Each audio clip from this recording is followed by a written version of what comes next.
سرکار دو عالم صلی اللہ علیہ وسلم کے یہ لڑکپن کی دمکتی ہوئی ادا ہے جسے اہل نظر دیکھ کر پہچان جاتے ہیں اور جان جاتے ہیں۔ اب ایک جوانی کی پاکیزہ ادا مکہ کے ایک بہت بڑے گھرانے میں شادی ہونے والی تھی، رقص و سرود کا اہتمام کیا گیا تھا، نامور گانے اور ناچنے والے بلائے گئے تھے۔ ہم عمر نوجوان رحمت عالم صلی اللہ علیہ وسلم کی ارد جمع ہوتے ہیں اور کہتے ہیں ہم بھی جائیں گے گانے بجانے کے محفل میں، آپ کو بھی لے جائیں گے۔ رحمت عالم صلی اللہ علیہ وسلم نے فرمایا جہاں گانا بجانا ہو وہاں محمد نہیں جا سکتا صلی اللہ علیہ وسلم۔ جہاں گانا بجانا ہو وہاں نہ محمد جا سکتا ہے نہ محمد کی شریعت آ سکتی ہے۔ برتن میں دونوں چیزیں تو نہیں ہو سکتی، یا پاکی ہوگی یا ناپاکی ہوگی۔ سرکار دو عالم صلی اللہ علیہ وسلم نے فرمایا اس محفل میں میں کیسے جاؤں جہاں گانا بجانا ہو۔ ہم عمر اصرار کرتے ہیں جب ہم جا رہے ہیں تو آپ کیسے نہیں جائیں گے؟ رحمت عالم صلی اللہ علیہ وسلم نے فرمایا بس میرا ذوق برداشت نہیں کرتا، میں قطعاً نہیں جاؤں گا۔ ان کا اصرار بڑھتا ہے، رحمت عالم صلی اللہ علیہ وسلم کا انکار بڑھتا ہے۔ خود فرماتے ہیں اللہ نے مجھ پہ کرم کیا، نیند طاری کر دی۔ وہ اصرار کرتے ہیں، رحمت عالم صلی اللہ علیہ وسلم اونگ رہے ہیں، سمجھا کہ شاید جانے سے بچنے کے لیے نیند کر رہے ہیں۔ ہم عمر نوجوانوں نے فیصلہ کر لیا کہ ہم اٹھا کے لے جائیں گے، یہ اکیلے ہیں، ہم 10-12 ہیں، لیکن رحمت عالم صلی اللہ علیہ وسلم نے فرمایا اللہ نے مجھ پہ کرم کیا، میرا ویٹ اتنا بڑھا دیا، میرا وزن اتنا بڑھا دیا کہ سب زور لگا لگا کر تھک کے بیٹھ گئے، اٹھا کر لے جانا تو کجا مجھے ہلا بھی نہ سکے۔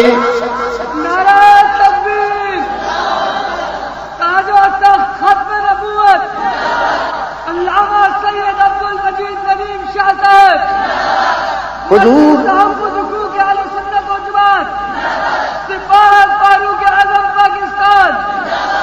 کہیے آپ میرے ساتھ، حضور کا بچپن بھی پاک، حضور کا بچپن بھی پاک، میرے آقا کا لڑکپن بھی پاک، میرے آقا کی جوانی بھی پاک۔ مکہ والوں نے کوئی احسان نہیں کیا، یہ کہہ کر جرب نام کا مرارا مارا فی کا اللہ صدقہ، کوئی احسان نہیں کیا، جو دیکھا تھا وہی مان لیا۔ رحمت عالم صلی اللہ علیہ وسلم نے فرمایا تو پھر مجھے صادق مانتے ہو، امین مانتے ہو، جو کہوں اب بھی مانو گے؟ کہنے لگے ضرور مانیں گے، ٹٹولنے کے لیے، پرکھنے کے لیے۔ رحمت عالم صلی اللہ علیہ وسلم نے فرمایا اگر میں کہوں اس پہاڑ کے پیچھے کوئی دشمن حملہ کرنے والا ہے تو مان لو گے؟ اب لیڈروں نے ایک دوسرے کی طرف دیکھا، ہم پہ حملہ کون کرے گا؟ ہم تو بہت مضبوط ہیں، قبائل سے ہمارا اتحاد ہے، ہماری داخلہ اور خارجہ پالیسیاں بڑی مستحکم ہیں، ہم پہ حملہ کون کرے گا؟ رحمت عالم صلی اللہ علیہ وسلم کی نگاہیں پوچھ رہی تھی میں کہوں تو؟ مکہ والوں نے ایک ہی آواز سے کہا بظاہر تو بہت مشکل ہے آج ہم پہ کوئی حملہ آور ہو سکے، لیکن اگر آپ کہیں تو ماننا پڑے گا، اس لیے کہ یہ زبان ہی ایسی ہے کہ اس سے کبھی جھوٹ نکلا ہی نہیں صلی اللہ علیہ وسلم۔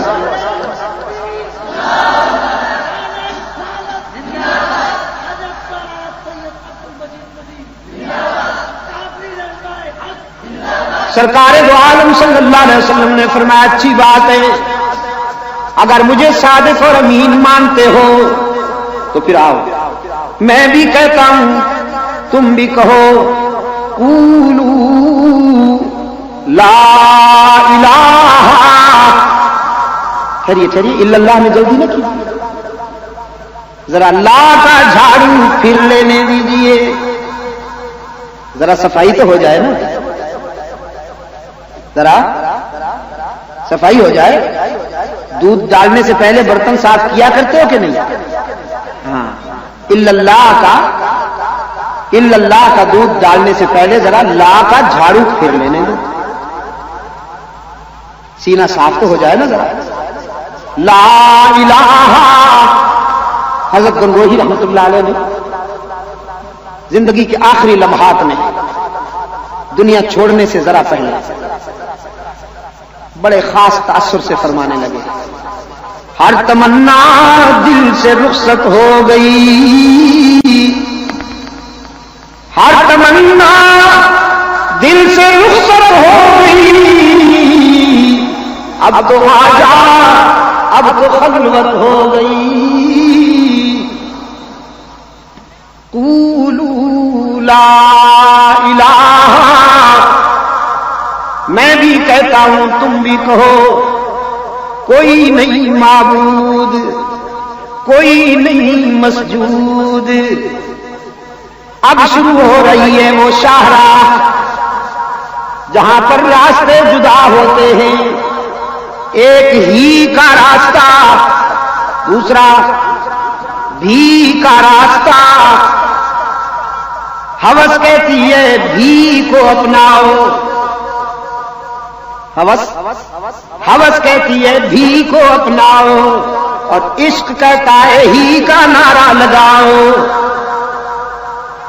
اب آج گودرا کالونی میں بیٹھا ہوں، دیکھوں گا یہاں ہی والے کتنے ہیں. اور